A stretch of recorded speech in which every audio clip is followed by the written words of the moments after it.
പിതാവിന്റെയും പുത്രന്റെയും പരിശുദ്ധാത്മാവിന്റെയും നാമത്തിൽ ആമേൻ.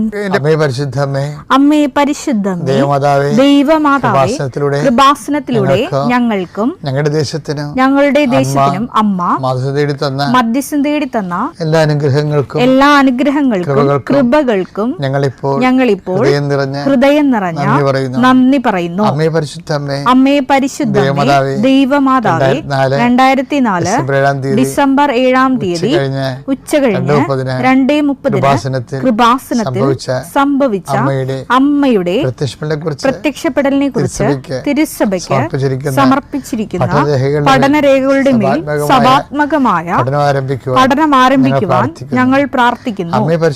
അമ്മേ പരിശുദ്ധമേ, ഭൂസ്വർലോകങ്ങളുടെ രാജ്ഞിയായ അങ്ങേയ്ക്ക് ഭൗമ സംരക്ഷണത്തിനായി പ്രപഞ്ചപ്രകൃതിയെ തന്നെ തിരുസഭ പ്രതിഷ്ഠിക്കുവാൻ ഈ പ്രത്യക്ഷീകരണ വഴി ഇടയാക്കണമേ. പരിശുദ്ധമ്മേ, ജപമാല മാതാവേ, സകല കൃപാസനം പ്രാർത്ഥനകളോടും ചേർത്ത് ഞങ്ങളിപ്പോൾ പ്രാർത്ഥിക്കുന്ന ഈ കുടുംബത്തിന്റെ പ്രത്യേക നിയോഗം.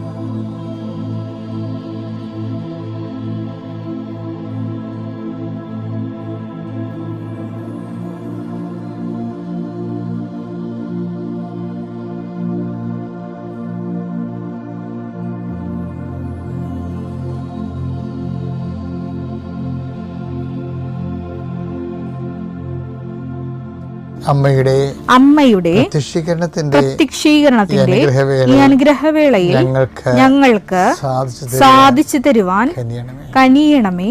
വിശ്വാസ പ്രമാണം.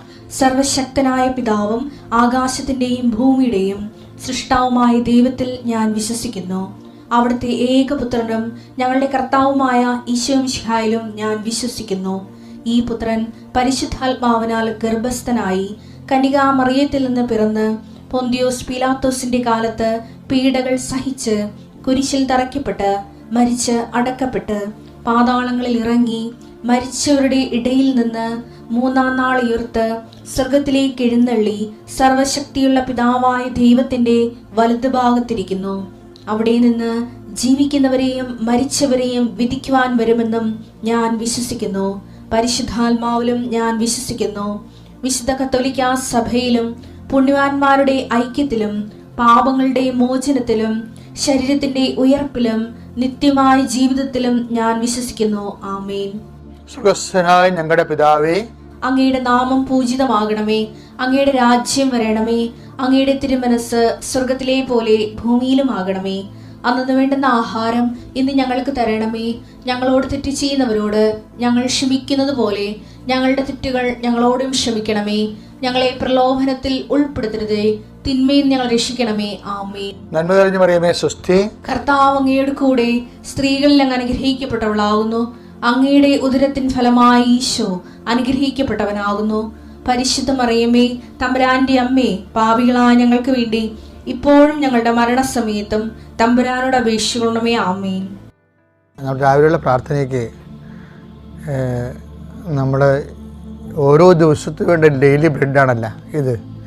അപ്പം നിങ്ങൾ ഇപ്പോൾ ഓരോരോ സ്ഥലങ്ങളിലേക്ക് പോകത്തില്ലേ, അപ്പോൾ ഓരോരോ വിഷയങ്ങളിൽ ഏർപ്പെട്ടില്ലേ. ഇപ്പോൾ ഉദാഹരണത്തിന് ഭവന നിർമ്മാണ തടസ്സമാണ്. അപ്പം നിങ്ങൾ അതിൻ്റെ സ്കെച്ചും പ്ലാനും രാവിലെ പ്രാർത്ഥനയ്ക്ക് കൊണ്ടുവരണം. അച്ഛൻ കുറിച്ചെടുക്കുമ്പോൾ തന്നെ ആദ്യം ഡോക്യുമെൻ്റ് പ്രാർത്ഥനയാണ്ട സമയമായിരിക്കും. നിങ്ങളുടെ സ്കെച്ച് പ്ലാനുകളും നിങ്ങളുടെ എല്ലാ രേഖകളും കർത്താവിൻ്റെ തിരുസന്നിധിയിൽ സമർപ്പിക്കുന്നു എന്ന് പറയും. അതുപോലെ നിങ്ങളുടെ യാത്ര, വിദേശ യാത്രയ്ക്കൊക്കെ പോകണവരില്ലേ, അവിടെ ടിക്കറ്റുകൾ എടുക്കണം. ടിക്കറ്റുകൾ, പാസ്പോർട്ട്, രാവിലെയുള്ള ഡെയിലി ബ്രെഡ് പ്രാർത്ഥനയുടെ സമയത്ത്. അപ്പോൾ തന്നെ പരീക്ഷയ്ക്ക് പോകുന്നവർ അതിൻ്റെ ഹോൾ ടിക്കറ്റ് എടുക്കണം. ആശുപത്രി പോകുന്നവർ അതിൻ്റെ ആശുപത്രിയുടെ ബുക്കില്ലേ, ആശുപത്രിയുടെ നിങ്ങളുടെ ഡയഗ്നോസിൻ്റെ പേപ്പറ്, മരുന്ന് എഴുതി പ്രിസ്ക്രിപ്ഷൻ പേപ്പറ്, ആ വിഷയങ്ങൾ രാവിലെ എടുക്കണം. ആ മേഖലകളിലെല്ലാം കർത്താവിനത് പരിശുദ്ധമ്മയുടെ മാധ്യസ്ഥത്തിൽ ഇത് ഉടമ്പടി പ്രാർത്ഥനയുടെ തന്നെ മറ്റൊരു അതിൻ്റെ ഭാഗമായിട്ട് വരുന്നതാണ്. അവർക്ക് വീഞ്ഞില്ല എന്ന് അമ്മ പറയുന്നിടത്ത് വെച്ച് മനുഷ്യൻ്റെ ഭൗതിക ആവശ്യങ്ങളുടെ മേൽ ദൈവത്തിൻ്റെ ശ്രദ്ധ ക്ഷണിച്ചുകൊണ്ട് കർത്താവിൻ്റെ അതിൻ്റെ അകത്ത് ഉൾപ്പെടുത്തി ആ വിഷയം നമ്മളെപ്പോലെ ദൈവത്തിൻ്റെ ആക്കിയെടുക്കുന്ന ഒരു സമർപ്പണ പ്രാർത്ഥനയാണ് രാവിലെ ഈ രേഖാപ്രാർത്ഥനയൊക്കെ ഉള്ളത്, ആ വിഷയം. പിന്നെ അതുപോലെ തന്നെ അച്ഛൻ പറഞ്ഞായിരുന്നു, നിങ്ങൾ ഇപ്പോൾ ഒരു പശുത്തൊഴുത്ത് കെട്ടാനാണ് പോയതെന്ന് വിചാരിച്ചു. അപ്പോൾ ആ പ്രാർത്ഥന നിങ്ങൾ കൂരേണ്ടത് ആ സ്ഥാനത്ത് പോയി നിന്നാണ് കൂരേണ്ടത്. അടുക്കള കെട്ടുന്നവരും എക്സ്ട്രാ ഷെഡ് എടുക്കുന്നവരും കാർ ഷെഡ് ചെയ്യുന്നവരും ഒക്കെ ഈ പ്രാർത്ഥന അവരുടെ ആ ഉദ്യമമായിട്ട് ഇപ്പോൾ ഈ നിലവിലിരിക്കുന്ന ഉദ്യമം എന്താണ്? ചിലപ്പോൾ ഒരു ചെറിയ ഷോപ്പ് ചെയ്യുന്നവരായിരിക്കും. അപ്പം അങ്ങനെയുള്ളവർ ചില പലചരക്കട ചെയ്യുന്നവരായിരിക്കും. ചിലപ്പോൾ അതിന് കച്ചവടം ഇല്ലാതിരിക്കുന്ന അവസ്ഥയായിരിക്കും. അപ്പോൾ നിങ്ങൾ ആ പ്രാർത്ഥന കച്ചവട സ്ഥലം അടുത്താണെങ്കിൽ, കച്ചവട പീടിയൊക്കെ അടുത്താണെങ്കിൽ ആ ഷോപ്പിൽ പോയി നിന്ന് ആണ് ഈ പ്രാർത്ഥന കൂടേണ്ടത്. അപ്പോൾ എന്താണ് നിങ്ങൾ അനുഭവിക്കുന്ന പ്രയാസം, അത് ആ വിഷയവുമായി ബന്ധപ്പെടുത്തി വേണം ഈ പ്രാർത്ഥന. അങ്ങനെ ഗുരുതരമായ വിഷയങ്ങളിരിക്കുന്നവർ, ഇപ്പോൾ കോടതിയിലെ കേസ് നടക്കണില്ലേ, അപ്പോൾ കേസ് നടക്കുന്നുണ്ടെങ്കിൽ കേസിൻ്റെ സമൻസ്, അതിൻ്റെ സമൻസ് ഉണ്ടെങ്കിൽ അത്, അതുപോലെ തന്നെ വക്കീലിന് കൊടുത്തിരിക്കുന്ന വക്കാലത്ത് ആ കേസിൻ്റെ അതിൻ്റെ കോപ്പി, എന്താണ് കോടതിയുടെ കോപ്പി കയ്യിലുള്ളത് അത് കയ്യിലുണ്ടാകണം. സ്ഥലം അളക്കുക, സ്ഥലം കൊടുക്കുക എന്നുള്ളത് ഒന്നെങ്കിലും പ്രമാണം ഉണ്ടായാൽ മതി കയ്യിൽ. അതിൻ്റെ എഗ്രിമെൻറ്റ് പേപ്പർ, പിന്നെ ഇൻ്റർവ്യൂവിനൊക്കെ പോവുകയാണെങ്കിൽ അതിൻ്റെ സർട്ടിഫിക്കറ്റ് കയ്യിലുണ്ടാകണം, ഫയലുണ്ടാകണം. അപ്പം ഇങ്ങനെ എല്ലാ ദിവസവും ഈ പ്രാർത്ഥന ഇതിൻ്റെ കൂടെ വരും. ഈ നമ്മുടെ രാവിലെയുള്ള ഡെയിലി ബ്രെഡ് പ്രാർത്ഥനയുടെ കൂടെ ഈ വിഷയങ്ങൾ രേഖകൾ സമർപ്പിക്കുന്ന സമർപ്പണ പ്രാർത്ഥന ഉണ്ടാകും. അത് നിങ്ങൾക്ക് മുട്ടനിക്കാൻ പറ്റുന്നൊരു മുട്ടന്ന് തന്നെ അത് പ്രാർത്ഥിക്കണം. ആദ്യത്തെ ഭാഗം അച്ഛൻ കുരിശെടുക്കുമ്പോൾ തന്നെ ഉള്ളത് ആദ്യമേ തുടങ്ങുന്നത് ഇതുപോലെയുള്ള രേഖകളെ സമർപ്പിക്കുന്ന പ്രാർത്ഥനയാണ്. അതിനുശേഷമാണ് പിന്നീട് രോഗികളെയൊക്കെ സംബന്ധിച്ച് ജീവിത വിഷയങ്ങളെ സംബന്ധിച്ച് പോകുന്നത്. ഒന്ന് ശ്രദ്ധിച്ചാൽ മതി, അതായത് അപ്ഡേഷൻസാണ് വന്നിരിക്കുന്നതാണ്. നമുക്ക് പ്രാർത്ഥിക്കാം. രേഖകളുള്ളവരൊക്കെ രേഖകൾ കയ്യിലെടുക്കുക. കർത്താവിൻ്റെ ഉന്നതമായ നാമത്തിന് സ്തോത്രം ചെയ്യുന്നു. കർത്താവിൻ്റെ വിശുദ്ധ പൗരോഹിത്യത്തെ മഹത്വപ്പെടുത്തണമേ. കർത്താവ് സഭയിലുള്ള സാന്നിധ്യം ദൃഢമാക്കണം. 39 വർഷം ഞാൻ അർപ്പിച്ച കൃപാന്റെ യോഗ്യതയാൽ കൃപാസ്ഥാനത്താലെ ജീവനോടെ പ്രത്യക്ഷപ്പെട്ട പരിശുദ്ധ അമ്മയുടെ മാധ്യസ്ഥത്തിലെ ഇന്നത്തെ യാത്രകളെ ആശീർവദിക്കുന്നു. കർത്താവ് രോഗികളെ ആശീർവദിക്കുന്നു. ഉച്ച മുതൽ ഉള്ളംകാല് വരെ ഓരോ രോഗങ്ങളെ പീഡ അനുഭവിക്കുന്നവരും ഉറക്കമില്ലാത്തവരെയും കർത്താവ് ഇന്നലെ ഉറങ്ങിയിട്ടില്ലാത്ത മക്കളെ ആശീർവദിക്കുന്ന കർത്താവേ, കുടലിലെ കുരുക്കൾ, അൾസർ രോഗങ്ങൾ കർത്താവിൻ്റെ വിശുദ്ധമായ രക്തത്തെ കഴുകപ്പെടുന്ന പ്രാർത്ഥിക്കുന്നു.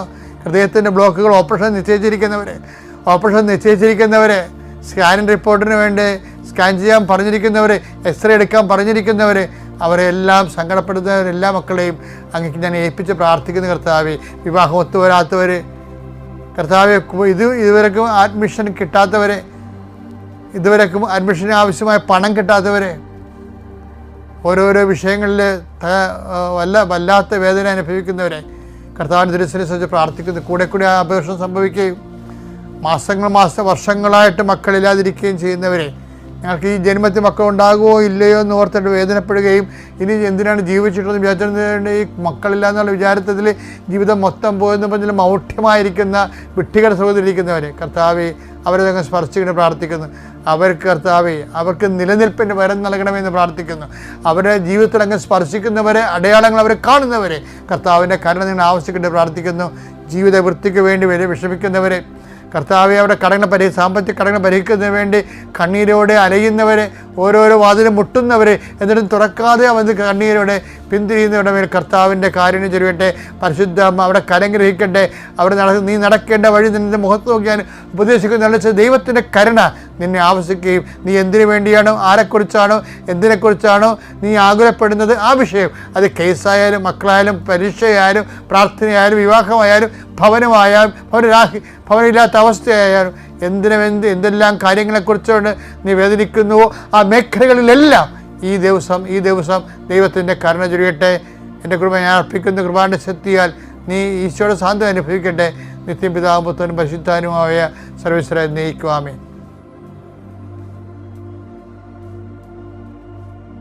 നമ്മൾ ഇന്നലെ കണ്ടതിൻ്റെ തീഷ്ണതയുടെ ബാക്കി ഇന്നലേക്ക് ഇപ്പം എപ്പോഴും ലിങ്കിങ് ഉണ്ടാകും കേട്ടോ. ഇപ്പം ഇന്നലെ എന്താ കണ്ടതെന്ന് വെച്ച് കഴിഞ്ഞാൽ മത്തായി ശ്ലീഹായുടെ സുവിശേഷം 13-ാം അധ്യായം 27-ാം വാക്യം. യജമാനനെ നീ വയലിൽ നല്ല വിത്തല്ലേ വിതച്ചത്, പിന്നെ കളകൾ ഉണ്ടായത് എവിടെ നിന്ന്? ഞങ്ങളത് പറിച്ച് കളയട്ടെ നോക്കുമ്പോൾ പറയും, നിങ്ങൾ കളയണ്ട, നിൽക്കട്ടെ, യുഗാന്ത്യമാകുമ്പോൾ ഞാനത് എൻ്റെ രീതി ചെയ്തോളാം എന്ന് പറയും. ഓക്കെ, അപ്പം ഇതെന്ന് വെച്ച് കഴിഞ്ഞാൽ അതിൻ്റെ ഉള്ളിൽ വിശ്വാസത്തിൻ്റെ കൂടെ അവിശ്വാസത്തിൻ്റെ കളകളുണ്ടാകും. നമ്മുടെ ഉള്ളിലും ഉണ്ടാകും, പുറത്ത് സമൂഹത്തിലും ഉണ്ടാകും. എന്നിട്ട് വിശ്വാസത്തിൻ്റെ പക്ഷം ചേർന്ന് നിൽക്കുന്നതിന് പരീക്ഷണങ്ങളുണ്ടാകും. ചിലർ പരീക്ഷണത്തിൽ അങ്ങ് അകപ്പെട്ടു പോകും. ചിലർക്ക് പരീക്ഷണങ്ങളെ വിജയിക്കാൻ വേണ്ടി അവൻ വിശ്വാസത്തിൽ ഉറച്ചു നിൽക്കുന്ന കാരണം അവന് സത്യസന്ധതയ്ക്ക് ദൈവം അവൻ്റെ കഴിവിൽ കൂടിയ പരീക്ഷണം കൊടുക്കത്തില്ല. അത് ദൈവം ചെയ്യുന്ന ഒരു ആനുകൂല്യമാണ്. 1 കൊരിന്ത്യർ 10:13 നിങ്ങളുടെ ശക്തിക്ക് അതീതമായ പ്രലോഭനങ്ങൾ ഉണ്ടാകാൻ അവിടുന്ന് അനുവദിക്കുകയില്ല. പ്രലോഭനങ്ങൾ ഉണ്ടാകുമ്പോൾ അവയെ അതിജീവിക്കാൻ വേണ്ട ശക്തി അവിടുന്ന് നിങ്ങൾക്ക് നൽകും. ആർക്കാണ് നൽകണത്? വിശ്വാസികൾക്കാണ് നൽകണത്. വിശ്വാസികൾക്ക് ദൈവം അവരുടെ ശക്തിക്ക് അതീതമായ പ്രലോഭനം കൊടുക്കത്തില്ല, ഉണ്ടായാൽ തന്നെ അതിനെ അതിജീവിക്കാനുള്ള ശക്തി കൊടുക്കുകയും ചെയ്യും. ഇങ്ങനെയാണ് ഈ പതിരും കതിരും തമ്മിൽ വേർതിരിക്കണത്. ഇപ്പം ചില ആൾക്കാർ കളകളെന്ന് പറയുന്ന ആ മത്തായി 13:27 കക്ഷികൾക്ക് അവർ പ്രലോഭനങ്ങളെ താങ്ങാതെ അവർ വീണുപോകും. വെളിപാട് 3:8 നിന്റെ ശക്തി പരിമിതമാണ്, എങ്കിലും നീ എൻ്റെ വചനം കേട്ടു. ഈ നിന്റെ ശക്തി പരിമിതമാകുന്നു എന്ന് പറഞ്ഞതിൻ്റെ സ്ഥലത്ത് വെച്ചാണ് ഈ 1 കൊരിന്ത്യർ 10:13 ചേർത്ത് വെക്കേണ്ടത്. എന്താണ് നിന്റെ ശക്തി പരിമിതമാണ്? എന്തിനാണ് ശക്തി പരിമിതമായിരിക്കുന്നത്? പ്രലോഭനങ്ങളെ ചേർക്കുന്നതിന് വേണ്ടി. അപ്പം ദൈവം ഒരു ആനുകൂല്യം കൊടുക്കും. എന്താണ് അവിടെ കൊടുക്കുന്നത്? പ്രലോഭനങ്ങൾ ഉണ്ടാകുമ്പോൾ അവയെ അതിജീവിക്കാൻ വേണ്ട ശക്തി അവിടുന്ന് നിങ്ങൾക്ക് നൽകും. ഇവിടെ വെച്ച് ഇതിനെ അതിജീവിക്കാനുള്ള ശക്തി പരിമിതമായത് കൊണ്ടാണ് ഈ ശക്തി നൽകണത്. അപ്പം ഈ ശക്തിയാണ് ദൈവത്തെ തള്ളിപ്പറയുന്ന ആൾക്കാർക്ക് അവരുടെ ആളുടെ കുഴപ്പങ്ങൾ കൊണ്ട് അനുഭവവേദ്യമാകാതെ വരണത്. ഇവിടെ വെച്ചാണ് പതിരും കതിരും ഒക്കെ തിരിയണത് ഇങ്ങനെയാണ്. അപ്പം അതുകൊണ്ട് നീ ഉറച്ചു നിൽക്കണമെന്ന് പറയും. ഈ ഉറച്ചു നിൽക്കുന്നത് എന്തുകൊണ്ടായിരിക്കും? തീഷ്ണത കൊണ്ടായിരിക്കും, അല്ലേ? തീഷ്ണത കൊണ്ടും അതീവ തീഷ്ണത കൊണ്ടുമാണ് ഉറച്ചു നിൽക്കുന്നവർ. അപ്പം അതുകൊണ്ട് ഏലിയാണ് തീഷ്ണതയുടെ വലിയ ആള്. ആരെല്ലാം വീണു പോയാലും വീഴ്ത്തിയാലും വീഴാതെ നിൽക്കുന്ന ഒരാളാണ് ഏലിയാവിനോട് ദൈവം ചോദിക്കുന്ന ചോദ്യം എന്താണ്? നീ ഇവിടെ എന്ത് ചെയ്യുന്നു? എന്ത് ചെയ്യണം എന്നുള്ളത് ദൈവത്തിന് അറിയാം. എങ്കിലും ഏലിയാവിൻ്റെ വായിന്നത് കേൾക്കുന്നതിന് വേണ്ടിയാണ് പിന്നെയും ചോദിക്കുന്നത്. അങ്ങനെ 2 പ്രാവശ്യം ചോദിക്കുന്നുണ്ട്. 1 രാജാക്കന്മാരിലെ 19:9 19:13 ദൈവം ഒരേ ചോദ്യം ചോദിക്കുന്നുണ്ട്. 1 രാജാക്കന്മാർ 19:9 അവൻ അവിടെ ഒരു ഗുഹയിൽ വസിച്ചു. ഏലിയ അവിടെ ഒരു ഗുഹയിൽ വസിച്ചു. അവിടെ വെച്ച് കർത്താവിന്റെ സ്വരം അവൻ ശ്രവിച്ചു. ഏലിയ നീ ഇവിടെ എന്ത് ചെയ്യുന്നു? അപ്പോൾ ഏലിയ പറയും, എന്താണ് സംഭവിച്ചതെന്ന് പറയും. എന്താണ് ചുറ്റുമുള്ളവർ, ഇസ്രായേൽ ജനം ഉടമ്പടിയിൽ അവിശ്വസ്തത കാണിച്ചു, നമ്മുടെ പ്രവാചകന്മാരെ ജെസബേൽ വധിച്ചു, ഞാൻ മാത്രം അവശേഷിച്ചു. ഈ ഞാൻ മാത്രം അവശേഷിച്ചു എന്ന് 2 പ്രാവശ്യം ഏലിയ പറയുന്നുണ്ട്. 1 രാജാക്കന്മാർ 19-14 വായിച്ചേ. അവൻ പ്രതിവചിച്ചു സൈന്യങ്ങളുടെ ദൈവമായ കർത്താവിനെ പ്രതി ഞാൻ അതീവ തീക്ഷ്ണതയാൽ ജ്വലിക്കുകയാണ്. ഇസ്രായേൽ ജനം അവിടുത്തെ ഉടമ്പടി ലംഘിച്ചു. അതാണ് നമ്മുടെ നല്ല കാര്യങ്ങൾക്കെല്ലാം കൂടെ നിന്ന ചില ആൾക്കാരും നമുക്കൊരു മോശം ടൈം വരുമ്പോൾ അവരങ്ങനെ എന്താ ഞാൻ അങ്ങോട്ട് നീങ്ങട്ടെ എന്ന് ചോദിക്കത്തില്ലേ, അതുപോലെ ഓരോരുത്തരും പോകുന്നുണ്ട്. അതാണ് ഇത്രയും തീഷ്ണമായിട്ട് ഏലിയ പറയണത്. നീ ഇവിടെ എന്ത് ചെയ്യണമെന്ന് ചോദിക്കുമ്പോൾ പറയും, ഞാൻ എൻ്റെ ദൈവമായ കർത്താവിനെ കുറിച്ചുള്ള തീഷ്ണതയായി ജ്വലിക്കുകയാണ്. ഇസ്രായേൽ ജനം അങ്ങനെ ഉടമ്പടി ബ്രേക്ക് ചെയ്തു, വിശ്വസ്ത കാണും. പിന്നെ എന്താ പറയണത്? അവർ അങ്ങയുടെ ബലിപീഠങ്ങൾ തകർത്തു. അങ്ങയുടെ അവര് കുർബാന നടക്കത്തില്ലേ? അതാണ് ഈ സംഭവം. നമുക്ക് എന്തെങ്കിലും നക്കാപ്പിച്ച് നമ്മൾ ചോദിച്ച കാര്യം ദൈവം തന്നില്ല എന്നുണ്ടെങ്കിൽ അപ്പം നമ്മളൊന്ന് കുർബാന മുടക്കത്തില്ലേ? അപ്പം ഒരുത്തൻ കുർബാന മുടക്കണ കാണുമ്പോൾ കൂടെ നിൽക്കണവനും മുടക്കും, ഒരുത്തൻ കുർബാന മുടക്കണ കാണുമ്പോൾ കൂടെ നിൽക്കണവനും മുടക്കും. അവർ തങ്ങളുടെ ബലിപീഠങ്ങൾ തകർത്തു. അങ്ങയുടെ പ്രവാചകന്മാരെ വാളിനിരയാക്കുകയും ചെയ്തു. നമ്മുടെ അച്ഛന്മാരെയൊക്കെ പള്ളിയിൽ വീട്ടിലിരുന്നുകൊണ്ട് എപ്പോഴും പള്ളി കമ്മിറ്റിയിലും മറ്റു സംഘടനകളൊക്കെ പ്രവർത്തിക്കുന്നവർ അവരുടെ കുഞ്ഞുമക്കളെ കേൾക്കുകയും പള്ളിയിലെ അച്ഛന്മാരെ കുറിച്ചൊക്കെ തോന്നിവാസങ്ങൾ പറയുകയില്ലേ. അവർ തങ്ങളുടെ പ്രവാചകന്മാരെ, ചില അച്ഛന്മാരായാലും ശരി ആരായാലും ശരി, അവർക്ക് മാനുഷികമായിട്ട് ബലഹീനതയൊക്കെ ഉണ്ടാകാം. പക്ഷേ അതേസമയം തന്നെ സ്ഥിരമായിട്ട് അച്ഛന്മാരെ വിമർശിക്കുന്നവരുടെ കുടുംബങ്ങളിൽ നിന്ന് കൊടിയ നിരീശ്വരന്മാരുണ്ടാകും. നിങ്ങളുടെ മക്കളുടെ ഹൃദയത്തിൽ നിന്ന് പ്രഭു അങ്ങനെ നല്ല വിത്തല്ലേ വിതച്ചത്, കടകൾ എങ്ങനെ ഉണ്ടായി? ഇപ്പം ദൈവം വിതക്കുമ്പോൾ വീട്ടിലുള്ളവർ തന്നെ അത് എടുത്ത് മാറ്റും. ഇപ്പം കാറ്റഗിസത്തിൻ്റെ ദിവസങ്ങളിൽ കല്യാണത്തിന് മക്കളെയും പിടിച്ചുകൊണ്ട് പോകുന്ന അമ്മമാരില്ലേ, അപ്പോൾ അമ്മമാരുടെ മുമ്പിൽ പിള്ളേർക്ക് മനസ്സാകും കാറ്റഗിസത്തിൽ വലിയ കാര്യമൊന്നുമില്ല, അമ്മയല്ലേ ദൈവം അവരുടെ. അപ്പോൾ അതുകൊണ്ട് അമ്മമാർ തന്നെ, ഇപ്പം നിങ്ങളെ മക്കൾ കഞ്ചാവാണ്, മക്കളെ പൊരിച്ച് പിടിച്ചു, അവരൊന്നും ചെയ്തില്ല വെച്ചാൽ എന്നൊക്കെ നിലയം പിടിച്ച് വരികയല്ലേ. അപ്പോഴൊക്കെ ഞാൻ അവരോട് ചോദിക്കും, നിങ്ങൾ നല്ല കാലത്ത് ഈ കുഞ്ഞുങ്ങൾക്ക് ദൈവപേടി കൊടുക്കാതെ അടിയന്തരത്തിന് അനിയത്തിൻ്റെ കല്യാണം മനസ്സമ്മതം എന്നൊക്കെ പറഞ്ഞുകൊണ്ട് കാറ്റഗിസം മുടക്കി ഇതിനൊക്കെ വലിച്ചുകൊണ്ട് പോകണില്ലേ? അതിപ്പോൾ എന്ത് ചെയ്യും? ഇപ്പം അന്ന് അവരുടെ ഉള്ളിൽ നിന്ന് ദൈവം നിങ്ങളെ എടുത്ത് കളഞ്ഞു. അത് ശത്രു ചെയ്ത പണിയാണെന്ന് കളകൾ വിതച്ചു. അതിനേക്കാൾ പ്രധാനപ്പെട്ടാണ് മനസ്സമ്മതം എന്ന് പറഞ്ഞുകൊണ്ട് വിളിച്ചുകൊണ്ട് പോകും. അപ്പം നമുക്കറിയത്തില്ല, പിന്നീട് ഇത് തിരിച്ചു വരും എല്ലാം കൂടി. അപ്പം നമ്മൾ താങ്ങത്തില്ല, ജയിലിൽ പോയി കാണേണ്ടി വരും. അതാണ് പ്രശ്നം. ആരെയും കുറ്റം ചെയ്തിട്ട് കാര്യമില്ല. അപ്പം അതുപോലെ തന്നെ എപ്പോഴും സന്ദേഹമാണ്. ഇപ്പം ഇങ്ങനെ വരുമ്പോൾ മറ്റുള്ളവരൊക്കെ ഇങ്ങനെ ചെയ്യുമ്പോൾ നമുക്കും അങ്ങനെ ചെയ്യാൻ തോന്നും. അതുകൊണ്ടാണ് ഈ ഏരിയ പ്രത്യേകം പറയണത്, ഇങ്ങനെയൊക്കെ സംഭവിച്ചു, കൂടെ നേരൊക്കെ പോയി, ഞാൻ മാത്രം അവശേഷിച്ചു. അപ്പോൾ ദൈവദിനസന്നിധി ചിലപ്പോൾ 99 പോയെന്ന് വരും. അപ്പോഴും നീ മാത്രം അവശേഷിക്കാൻ വേണ്ടി നിനക്കും എനിക്കും വേണ്ടി എഴുതിയ സുവിശേഷമാണിത്. ഞാൻ മാത്രം അവശേഷിച്ച് പ്രാർത്ഥിക്കുക. കർത്താവായ ദൈവമേ, എല്ലാ തരത്തിലുള്ള